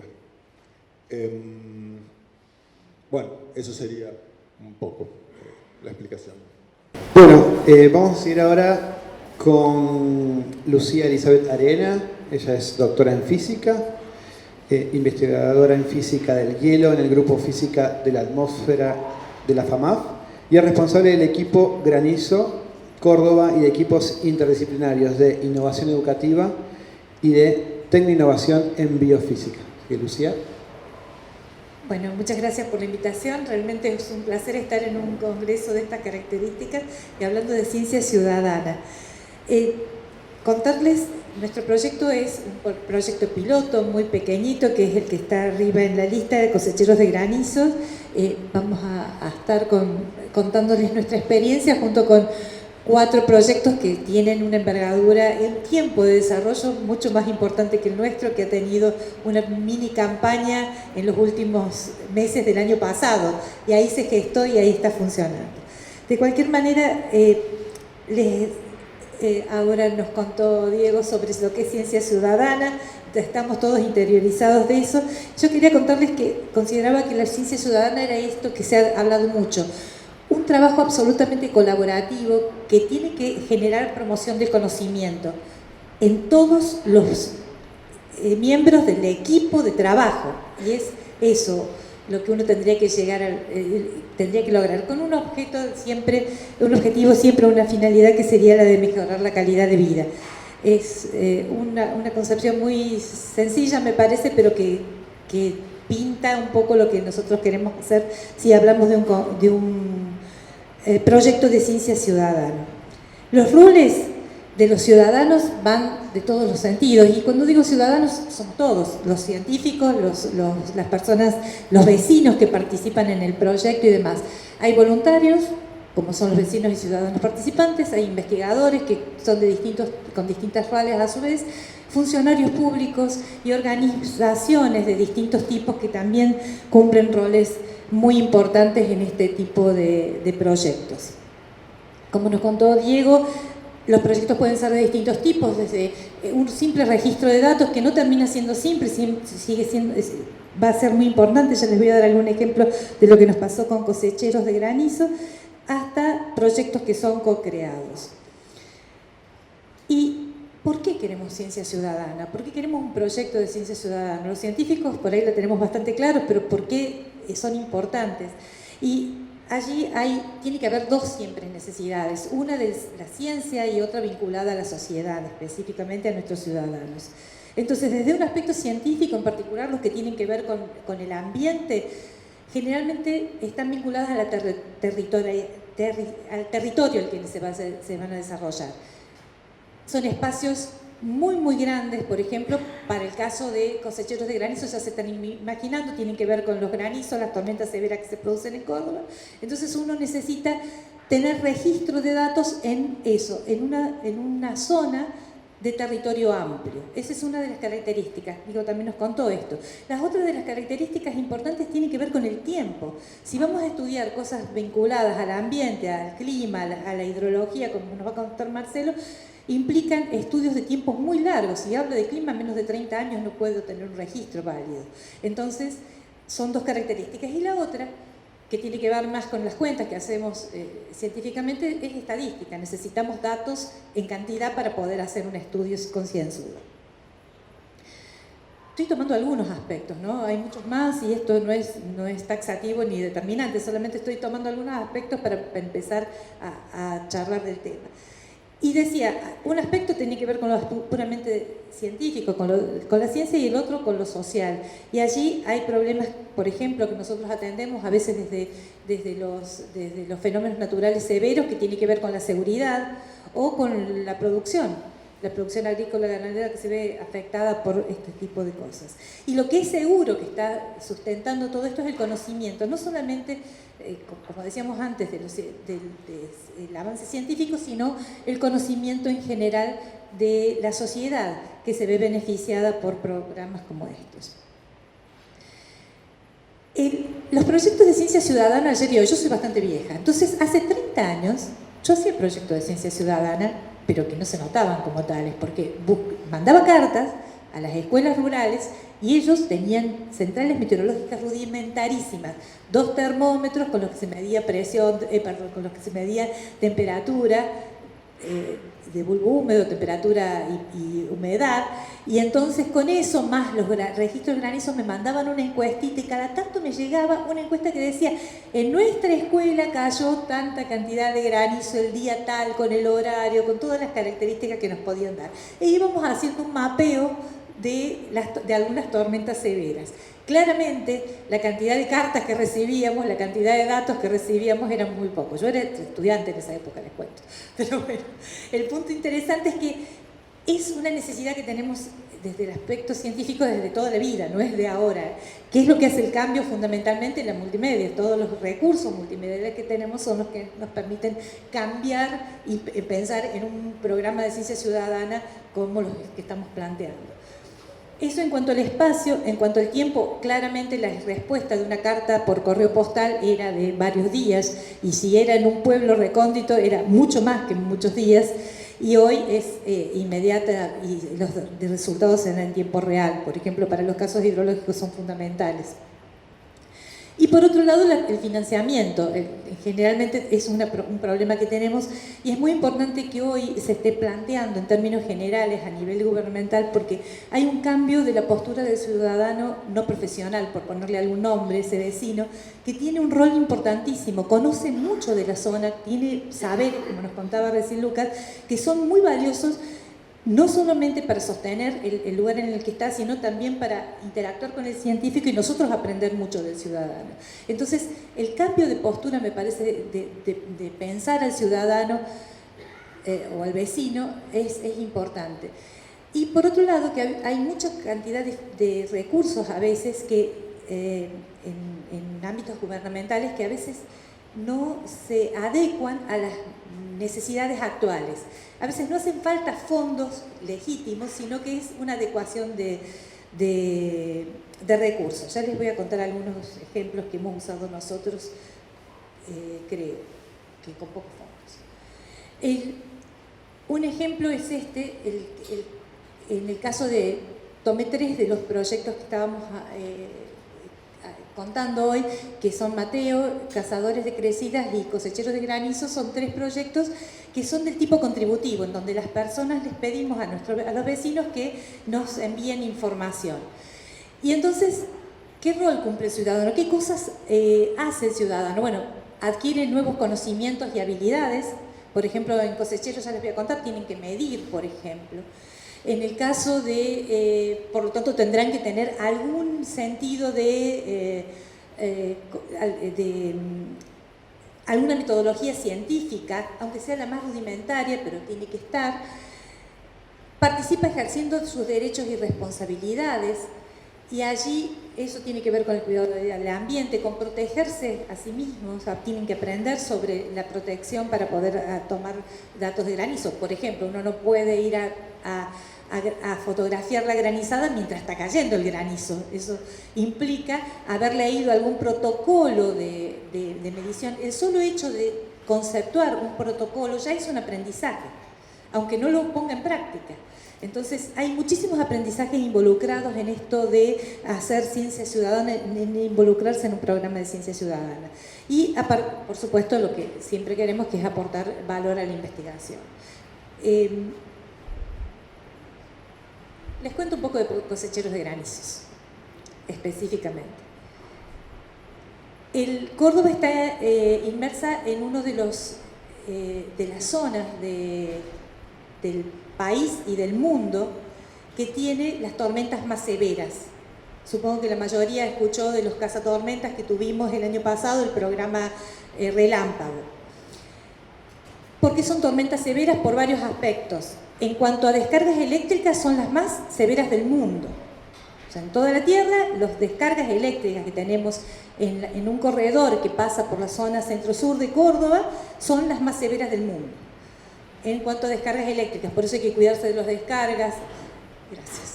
Hay que cuidarse de las descargas eléctricas y fundamentalmente tener en cuenta eso que hacían nuestras abuelas, que decían: cuando estaba la tormenta, métanse adentro y cúbranse y cerremos las ventanas. Bueno, hay que hacer eso, no salir en el momento de la descarga afuera, no ponerse debajo del árbol más alto. Así, un montón de cosas de ese tipo que son importantes empezar a considerar en forma importante. Descargas eléctricas, lluvias muy intensas y muy rápidas que generan inundaciones, de las que seguramente Barcelona les va a contar muchísimo más, y vientos que son suficientemente intensos como para que tengamos la fama de tener el corredor de tornados que va entre Río Cuarto, Córdoba, y se va hacia el sur de Buenos Aires, centro-sur de Buenos Aires. Es así denominado a nivel mundial. Tenemos un corredor de tornados. Y la otra cosa que también es terrible de lo que nos pasa con nuestras tormentas son los granizos. por todos conocidos. Saben que tenemos uno de los casi récord mundial de un granizo de 17 centímetros, la mano extendida 22, sáquenle más o menos el pulgar, y tienen un granizo de este tamaño que cayó en Carlos Paz. No es una cosa de ahora. Hace 30 años yo analicé exactamente en el 88 una serie de granizos que tenían este tamaño, entre 7 y 10 centímetros de tamaño, y así históricamente hemos ido analizando granizos. El punto es por qué queremos analizar los granizos, porque necesitamos cosechar los granizos. Y ahora les cuento un poquito sobre eso. El objetivo era posibilitar el objetivo del programa de ciencia ciudadana Cosecheros de Granizos es geolocalizar en forma temporal las granizadas y recolectar algunos granizos para poder caracterizarlos. ¿Por qué hacemos eso? Porque necesitamos correlacionar los datos de sensores remotos, como son satélites, radares, con las piedras que han caído en determinado lugar. Hoy tenemos aparatos espectaculares, como son justamente radares, satélites, las centrales meteorológicas que son remotas, que envían sus datos en forma remota, pero la única forma de cotejar esos datos y poder asegurarnos de que los datos son valederos es tener datos de las granizadas, por un lado. Pero ya les voy a contar un poquito más qué hacemos en el laboratorio y a qué apuntamos con respecto a los modelos de nubes. Hemos participado y hemos colaborado con el proyecto Relámpago que se desarrolló el año pasado, cuando se desarrolló este programa de cosecheros de granizo. Por eso es un programa muy piloto que recién se está gestando, que tenemos muchas cosas para revisar, a diferencia de los proyectos que ya están muy en marcha. Lo que les decía recién, uno puede tener aparatos importantísimos, estos son parte de los que se trajeron en la campaña Relámpago, pero la geolocalización temporal de los granizos y contar con algunos granizos es esencial para mejorar los modelos. Un detalle que no es menor, ¿cómo hacemos el grupo de investigadores para ir y medir los granizos, recolectarlos en el momento que cayeron las tormentas? Y la caída de granizo dura 5 minutos y se da en dimensiones, y en una nube de estas puede tener varios kilómetros. Entonces, ¿cómo hacemos para llegar en el momento, recolectarlos, juntarlos y traerlos? Necesitamos sí o sí de un científico que en ese momento esté allí, y por eso un ciudadano se puede empoderar y decir: yo voy a colaborar y voy a hacer la medición. Ya les vamos a contar cómo, que es muy sencillo. Insisto, la granizada es importante por la distribución temporoespacial y la densidad superficial. No es lo mismo que haya caído un solo granizo por metro cuadrado, que es lo que suele pasar cuando los granizos son gigantes, a que hayamos tenido una acumulación de granizo de 1 metro de altura de granizos chiquitos, como puede ocurrir en el Río Cuarto o en las altas cumbres, mientras que en zonas como Altagracia, Carlos Paz, caen granizos muy gigantes. De cualquier manera, esa información uno la tiene en forma esporádica, no en forma permanente y para todas las granizadas. Y el otro dato, en cuanto al granizo en sí mismo, necesitamos el tamaño, calcular el peso y el volumen para poder determinar la densidad y ver las características externas. No es lo mismo si un granizo es estrellado o un granizo es absolutamente una esfera o es medio aplanado. Eso nos da características de la nube distintas. El instrumento que usamos para eso son estas reglitas que el Ministerio de Ciencia y Tecnología nos armó, que tiene a su vez un instructivo que está correlacionado, y la idea es que ese instructivo nos permite, con una aplicación, tomar una foto de la granizada, tirarla al suelo después que haya granizado, sacar una foto de la granizada y también enviarlo con la aplicación. ¿Por qué los granizos? Yo les contaba que el granizo era importante para unos modelos. Los anillos de los árboles nos dan información sobre las estaciones. Los anillos que tienen los granizos nos dan información sobre el recorrido que ha hecho en la nube, si estuvo en la zona baja de la nube o en la zona alta. Y si quiero hacer un modelo de nubes, necesito saber qué recorrido hizo en la nube. Una cosa que es linda para que hagan con los niños después que granizó y se pusieron seguros y ya pueden salir.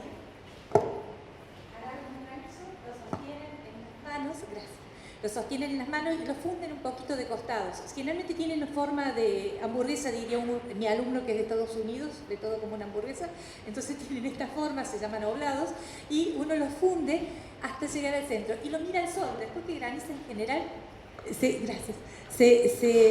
sale el sol y ustedes lo miran al sol y van a ver todos los anillos. No hace falta tener un microscopio, no hace falta nada. Eso que están viendo allá a la derecha, fíjense que entra en la palma de la mano. Y las que están abajo son granizos también de las mismas dimensiones. La de abajo es una mitad, el de arriba es uno muy especial, que son como una especie de tomate, son oblados, como yo les decía, pero hundidos en el centro, tiene que ver con la forma de giro en la nube. No les voy a contar todos los detalles, pero lo interesante de eso es que nos dan información de cómo se movió en la nube. Por eso los queremos tanto a las piedras de granizo. No importa si son gigantes o pequeñas, nos hacen falta para estudiarlas en el laboratorio. Ahí hay ejemplos. Los de arriba que ustedes están viendo son de una granizada que cayó en Carlos Paz. Tenemos como 50 granizos que pudimos ir a recolectar. Eso implica también un gasto muy importante. Tenemos que extraerlos a 15 grados bajo cero, hay que conservarlos en el freezer, pero la cadena de frío no se puede modificar, no se puede cortar porque si no se modifica la estructura interna de los granizos. Y este es uno de los granizos que cayó el gigante, que tenía 17 centímetros de diámetro. Este granizo ya fue cortado en el laboratorio y allí se ven los anillos que tiene, algunos de los anillos, esa es una sección intermedia, no lo hemos terminado de procesar porque va a destrucción, así que estamos tratando de sacar la mayor cantidad de información posible. Y adentro lo que tienen es lo que se ve allí, una rodaja delgada, eso es de otros granizos más pequeños, de este tamaño, de 4 centímetros, una rodaja delgada de esos granizos, se ve como lo están viendo en esas 4 figuras del costado, que quizás las tengan ampliadas, sí. Lo que ven es núcleos de distintas características que nos dan información de cómo se formaron en la nube, los recorridos que tuvo en la nube de cambio de nivel dentro de la nube en zonas más de mayor y menor temperatura, y los colores que están viendo tienen que ver con una particularidad que tiene el hielo, que es lo que se llama birrefringente, que le da colorcitos cuando uno corta una rodaja delgada. Si ustedes agarran un vidrio en casa que le dé el sol al atardecer fundamentalmente y ponen un par de cintas scotch cruzadas, unas cintas, van a ver colores. Bueno, esto funciona de una forma parecida, son colores debidos a una dispersión de la luz que se produce por una característica particular de los cristales. Nos permite saber qué cristales tienen, con eso podemos saber características de nuevo de la nube, y las de la derecha están hechas con luz natural, con luz común, esos son casi de tamaño natural, digo, piensen que el total es 4 centímetros. Por lo tanto, las burbujas, se las voy a señalar creo que ahí las están viendo, las burbujas como esta son gigantes, tienen del orden de 3 o 4 milímetros. Son burbujas que se ven a simple vista. Eso implica que nuestros granizos son porosos. Ya eso da mucha información para hacer modelos de nubes. Lo que hacemos es eso, les contaba una regla que tiene esa aplicación, la que ustedes ven en la derecha, que permite geolocalizar los granizos y mandar información si la granizada fue antes, durante o después de la lluvia, que también nos interesa. La otra cosa que pedimos es que guarden los granizos en el freezer. En un freezer vienen encerrados en una bolsa de nylon y allí los guardan durante tiempo hasta que nosotros los vayamos a buscar o desestimemos la búsqueda. No necesariamente vamos a recolectar todos los granizos porque necesitamos también los datos de radar y satélites asociados a esa tormenta y mayor información y distintas zonas de información en la provincia. La idea es tomar datos de un granizo. Y quería contarles un poco cómo funcionábamos. Entonces, seguramente fui muy rápido, pero me preguntan si algo no me pudieron seguir. El programa Cosecheros de Granizos tiene como 3 patas importantes, uno vinculado a la educación, como casi todos estos proyectos de ciencia ciudadana. Educación es una de las patas importantes. ¿Por qué? Porque necesitamos formar al ciudadano, necesitamos formar a personas que estén multiplicando la información y fundamentalmente porque esto tiene que dejarle algo importante a la población. Entonces, cuando yo les decía que el poblador o que el vecino se veía beneficiado, para poder hacer un trabajo de ciencia ciudadana como este, que es poner una regla y sacar una foto, o sea, no es algo complicado, hace falta, por ejemplo, saber sobre seguridad y saber los peligros de las tormentas.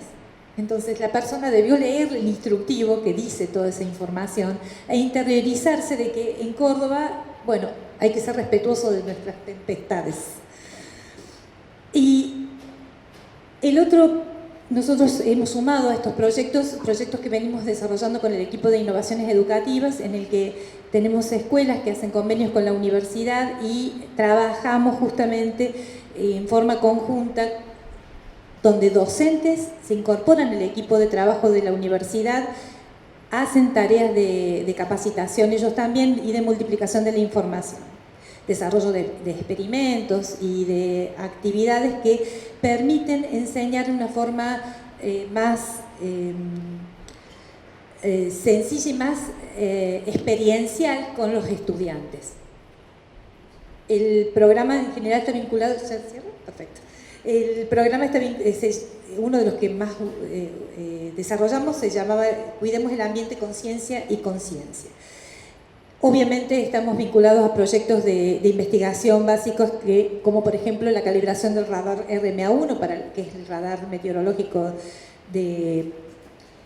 desarrollado aquí en Argentina y que está en la ciudad universitaria, en Córdoba, que nos permite...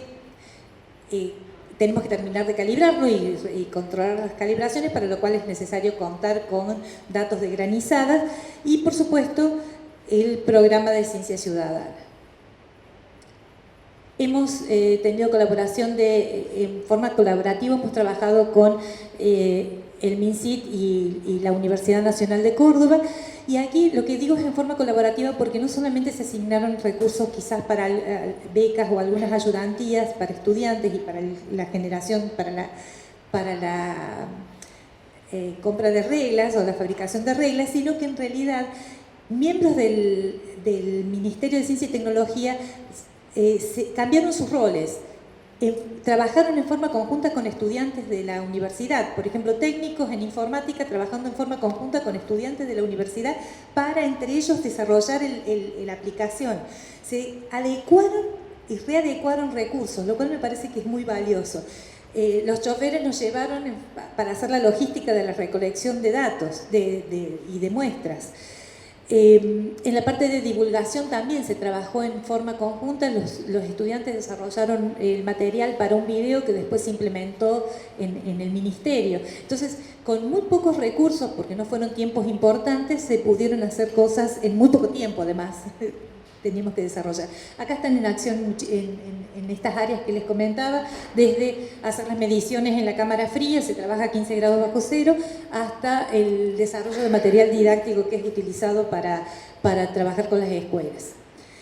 Bueno, lo último tenía que ver en una concepción de lo que es ciencia ciudadana como una fuerte base, tiene que tener una fuerte base en la investigación universitaria, en la docencia, y yo pienso allí en todos los niveles educativos. Las acciones de extensión universitaria tienen que estar vinculadas a un proyecto de ciencia ciudadana y el apoyo gubernamental es fundamental. No puedo entender yo al menos un proyecto de ciencia ciudadana en donde no haya un apoyo de algún nivel del Estado. Y la interacción entre los ciudadanos tiene que ser pensada, yo creo, como un diálogo de saberes, porque nadie tiene el saber absoluto, y justamente en estos programas de ciencias ciudadanas en donde todos formamos parte de un gran equipo, no de un grupo, que son conceptos diferentes. Bueno, eso es lo que les quería contar. Bueno, muchas gracias, Lucía. Seguimos con la última presentación y después vamos a preguntas y debate.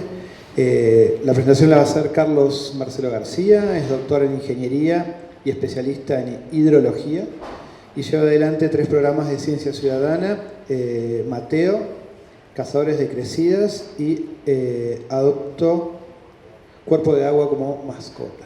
Así que bueno, todo eso. Bueno, muchas gracias. Creo que en la categoría que decía Diego entramos en la que hicimos lo que nos salió, porque él dijo así de entrada, bueno, obviamente ahora vamos a presentar los 3 proyectos. Yo quería destacar que quizás para contarles la experiencia, vemos muy bueno para los proyectos de ciencia ciudadana interactuar con los organismos de gestión. Si bien fue desarrollado y pensado en nuestra facultad de la Universidad Nacional de Córdoba y como investigadores de CONICET también, la interacción con los organismos de gestión en la provincia fue clave. Con el Ministerio de Servicios Públicos, que tiene en cuenta, ahí está incluido todo lo que tiene relacionado a recursos hídricos, nos permitió hacer las transferencias directas de todo lo que vamos haciendo para que los ciudadanos se vean beneficiados con los productos. El Ministerio de Educación, porque es clave para llegar a la ciudadanía, no hay mejor cosa que llegar de las escuelas con los niños. Y bueno, con estos dos ministerios lo que hicimos, quizá necesitaría la altura de Lucas, que es más alta, pero bueno, yo hago lo que puedo, voy a señalar siempre acá abajo. Con estos dos ministerios se ha implementado en la provincia un programa que se llama Escuela del Agua, donde se capacitan más de 200 docentes por año en temas relacionados a los recursos hídricos, y eso nos ha permitido tener una mayor cobertura espacial, porque uno ya llegando a 200 docentes, cuando multiplica por la cantidad de niños que cada docente tiene a cargo, se hace una cobertura espacial muy fuerte, y obviamente el apoyo de siempre del Ministerio de Ciencia y Tecnología, donde le ha dado un impulso muy fuerte a nuestros proyectos, a los 3 proyectos con financiamiento. Los 3 proyectos los pusimos en orden secuencial. El primero es Adopta un cuerpo de agua como mascota. La definición que le dimos nosotros es colaborativo. Quizás luego Diego nos hizo trampa, él tendría que haber venido al final, porque así no se notan nuestros errores. Nos parece que es co-dirigido, se llama, pero en ese momento lo habíamos puesto colaborativo. Después proyecto Cazadores de Crecidas, que se inició en el 2015 de tipo contributivo, al igual que el proyecto Mateo, que se inició en el 2017. Nosotros seguimos desarrollando los proyectos porque seguimos aprendiendo y esto sigue creciendo. Vamos a hablar del primer proyecto, que se llama Adopta un cuerpo de agua como mascota. Con este proyecto y con la gente del ministerio hemos generado un libro que se ha editado, está en formato PDF en la página web. ¿De qué se trata este proyecto? Y empezamos a trabajar con las escuelas, incluyendo una analogía entre el cuidado responsable de la mascota, que la mayoría de los niños los tiene incorporada, pero no así el cuidado responsable de los recursos hídricos. Entonces lo que hicimos es trabajar sobre esa analogía. El proyecto decimos que es de tipo colaborativo o de codirigido, como diría Diego. ¿Por qué? Porque participan escuelas, centros vecinales y ONG, y la participación incluye desde definir cuál es la mascota que vamos a adoptar. O sea, no es que ellos solamente toman datos, sino que nos ayudan incluso a definir la mascota a adoptar. La primera, como le dije, la primera pregunta es cuál es la mascota a adoptar. Como siempre nosotros aprendemos los errores. La primera versión del proyecto se llamaba Adopta un cuerpo de agua, un tramo de arroyo como mascota, y uno de los niños en las primeras clases me dijo que eso era como adoptar una cabeza de perro como mascota. O sea, ¿de qué me sirve a mí cuidar un tramo de arroyo si todas las problemáticas, yo puedo tener la cabecita toda bien cuidada, pero si las patitas, la cola, está todo mal, todo golpeado? Eso me lo dijo un niño. Entonces nosotros del año siguiente llamamos al proyecto Adopta un cuerpo de agua como mascota, y empezamos a trabajar con el concepto de cuenca como territorio. Si queremos adoptar una mascota, tenemos que definir cuál es nuestra mascota, y la mascota es la cuenca como territorio. Por eso definimos junto con los estudiantes y las ONG, le empezamos a mostrar que cualquier decisión de gestión relacionada a los recursos hídricos se tiene que tomar como cuenca como territorio. Y con los niños hacemos maquetas tridimensionales. Obviamente empezamos con cartón, las maestras nos enseñaron que es mucho mejor goma eva, de distintos colores. También le damos la cromatografía para que ellos la tienen incluida de los mapas físicos de la provincia. Entonces los mismos niños, echando agua sobre un modelo tridimensional del terreno, definen una cuenca en unos minutos. Entonces lo primero que empezamos a incluir es definir cuál es nuestra mascota, y nuestra mascota es toda la cuenca, y hemos trabajado con arroyos, con humedales y con cuencas urbanas, como estamos trabajando ahora en Villa Páez, acá en Córdoba. ¿Cuáles son las analogías que trabajamos? Primero, ver cómo se alimenta nuestra mascota. Nuestra mascota en recursos hídricos se alimenta por la precipitación. Entonces empezamos a medir cuánto se alimenta esa mascota, y ahí empezamos a poner estaciones meteorológicas en las escuelas. Pero también queremos que el alimento que tengan las mascotas sea saludable. ¿Por qué? Porque podemos tener agua en un río, presa en la cañada. Por ejemplo, uno ve agua y ya sabe uno que no es un alimento saludable. Entonces, empezar a ver cuánto del alimento que tiene el arroyo es saludable o no. Empezamos a trabajar también algo que es muy importante sobre los hábitos saludables. Los ingenieros nos gusta mucho canalizar y encontramos esta analogía que canalizar un arroyo es lo mismo que dejar una mascota totalmente atada todo el día, no le dejamos expresar sus hábitos naturales, y eso es muy importante, sobre todo cuando se quieren proponer mejoras desde la ciudadanía o entender mejoras que tiene el cuerpo de agua. O sea, ya nadie discute que no es bueno entubar un arroyo o canalizar un arroyo, sino que tenemos que pensarlo en función de mantener el comportamiento natural del río. También trabajamos mucho en la monitoreos periódicos de las mascotas. Tomamos muestras de agua con los chicos, medimos variables de calidad de agua, medimos la cantidad de agua, y todo eso lo hacemos con los chicos varias veces al año. Y también nos preocupamos por la higiene, hacemos trabajos de limpieza, todo esto manteniendo, adoptando nuestro cuerpo de agua. Y un ejemplo que quiero mostrar es algo que tenemos mucho cariño nosotros, es el arroyo, el primer cuerpo de agua que adoptamos. El arroyo se llama Guaguas Mayún. El arroyo originalmente no tenía nombre, entonces lo que hicimos es todos los pasos desde, hay varias escuelas involucradas, llegaron hasta la legislatura provincial aprobó por una ley el nombre de ese arroyo, Guaguas Mayún, que es arroyo de los niños.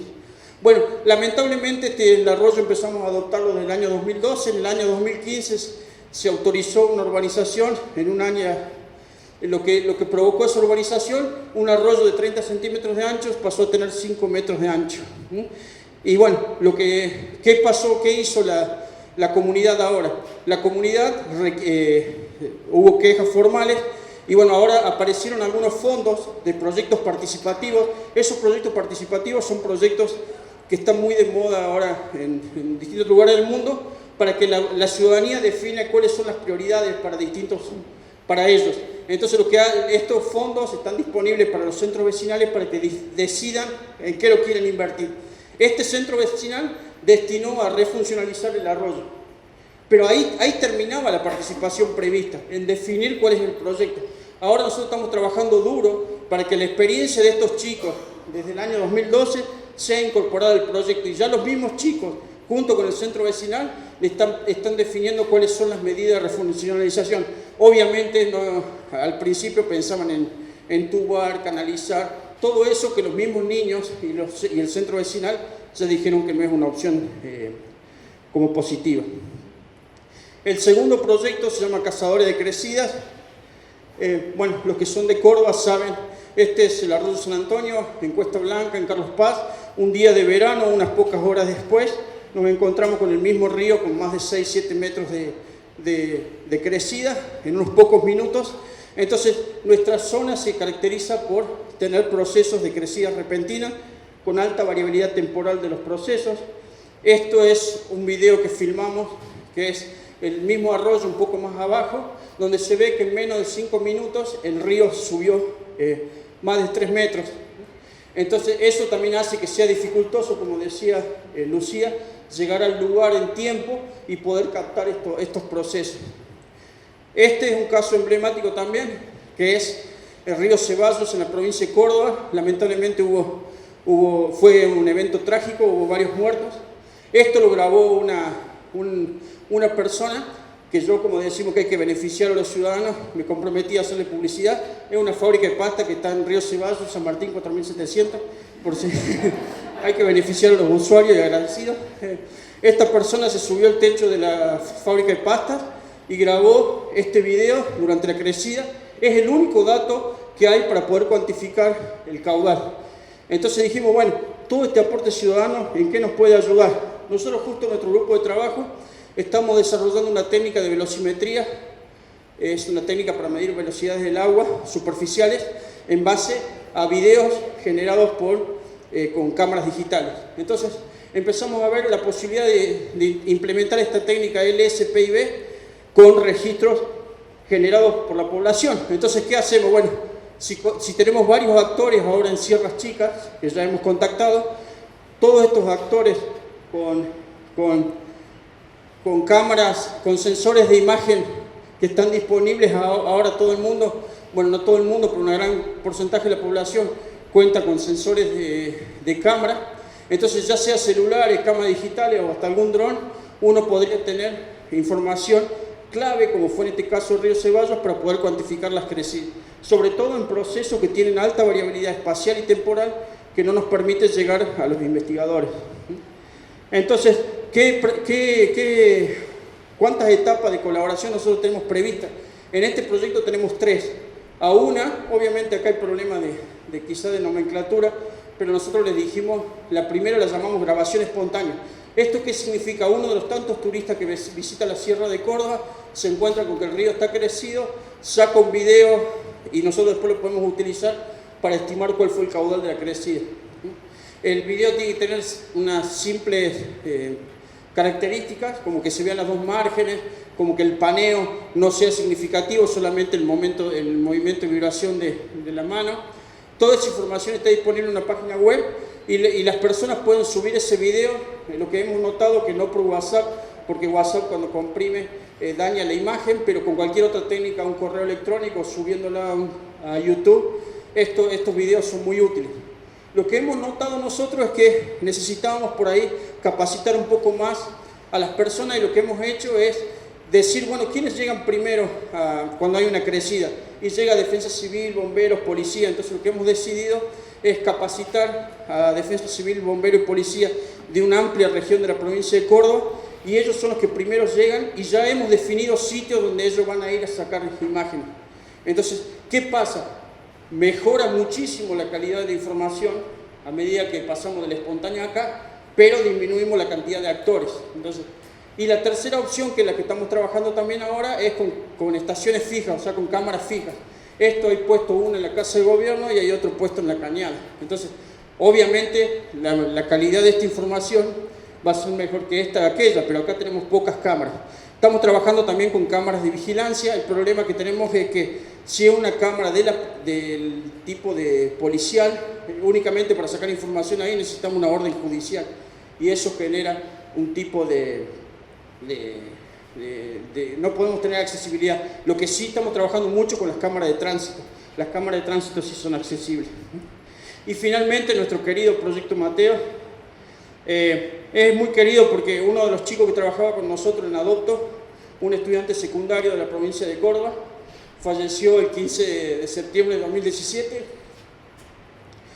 Su nombre es Mateo. Entonces dijimos, ¿qué podemos hacer para homenajearlo? Nosotros no nos sale ni hacer una canción, un poema. Dijimos, le hagamos un proyecto. Entonces empezamos a ver que en nuestro proyecto Adopto ya habíamos instalado 3 o 4 estaciones meteorológicas en las escuelas. Entonces dijimos, bueno, ¿por qué no seguimos haciendo eso? Y bueno, empezamos este proyecto a fines del año 2017 que se llama Monitoreo Automático del Tiempo en Escuelas y Organismos. Un poco lo que decía Lucía unos años después, así que me gustaría citar después ese proyecto quizás como el inicio de todo esto, porque es un poco lo que se piensa ahora, es que las escuelas realicen un monitoreo del tiempo. ¿Y qué estamos haciendo? Instalando estaciones meteorológicas automáticas que tienen una central. Estos datos son almacenados automáticamente en la central. Si la escuela tiene internet, que estamos trabajando también con Nación y Provincia, viendo que todas las escuelas que tengan este proyecto tengan internet, se suben automáticamente a internet y esos datos están disponibles. Como una de las variables que más conflicto estamos teniendo es la de precipitación, porque no es oficial, esta no es una estación oficial, lo que estamos haciendo es también los chicos tienen un pluviómetro, cuantificamos la diferencia entre el pluviómetro y la estación meteorológica y estamos validando la información. A este proyecto nosotros lo queremos definir y hay 3 formas de definirlo. Un proyecto educativo, un proyecto de ciencia ciudadana y un proyecto de compromiso social.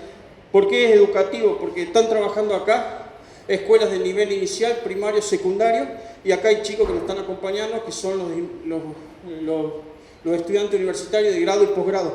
En un aula generalmente estamos interactuando todos, son 25 años de trayectoria académica, todas trabajando en conjunto, en 31 escuelas de la provincia de Córdoba, más 10 más que se van a instalar ahora. Esto implica que estas 41 estaciones es la tercera red de medición en la provincia. Una red de estaciones meteorológicas de bajo costo, pero ya tenemos 41 estaciones en la provincia. Esto lo estamos haciendo junto con también, además de los ministerios, que les cité y la facultad se sumó el Instituto Nacional del Agua, el Instituto Dante Alighieri donde iba Mateo y el proyecto Relámpago. ¿Por qué decimos el proyecto Relámpago? Porque tuvimos la satisfacción de que este proyecto adoptó al proyecto Mateo, como decía recién Diego, ellos en Estados Unidos los incentivan a que todo proyecto de investigación tenga contacto con la sociedad. Entonces ellos llegaron y preguntaron, ¿hay algún proyecto en marcha? Y estaban Esther y Lucía y dijeron, sí, acá en Córdoba está Cosechero, está Mateo.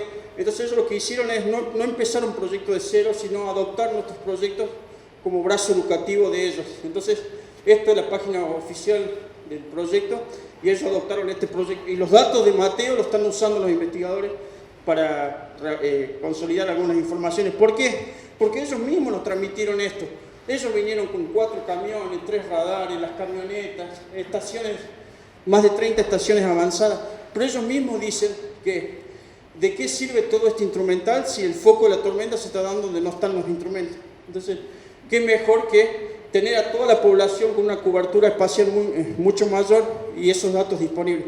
Con los chicos yo llego a las escuelas y les digo, hago de cuenta que le doy $10.000, obviamente no son reales, pero les digo, bueno, acá tengo $10.000, podríamos comprar una estación de esta, que no alcanza para esta, o 100 de estas chiquitas. Y empezamos a discutir, obviamente esto tiene más error, estamos trabajando hasta un 20% de error, pero 100 estaciones con un 20% de error, en algunas situaciones nos pueden dar una mejor representación del proceso que una sola que haya quedado fuera del centro de la tormenta. Entonces, no decimos no comprar esta, pero sí comprar estas y tener una buena cobertura de estas. Y bueno, y finalmente, este proyecto Mateo, la Universidad Nacional de Córdoba, con orgullo decimos que ahora los estudiantes que se reciben de la Universidad Nacional de Córdoba tienen que realizar 30 horas de compromiso social como actividad extracurricular, pero que aparece en el título, en el certificado analítico final. Entonces son 30 horas de compromiso social que el proyecto educativo Mateo ha sido reconocido como proyecto de compromiso social, porque no solo trabajamos con las estaciones, sino que cuando vamos a visitar las escuelas se genera todo. Acá estas son 2 escuelas rurales y se generan muchas otras cosas más allá del aporte ciudadano de ellos, sino todo el compromiso social. Bueno, esto es obviamente acá hay mucho corazón, mucha energía, nos falta poner todo, como decía Diego, tratar de respetar las etapas que seguramente no las respetamos, pero bueno, así fuimos creciendo. Muchas gracias.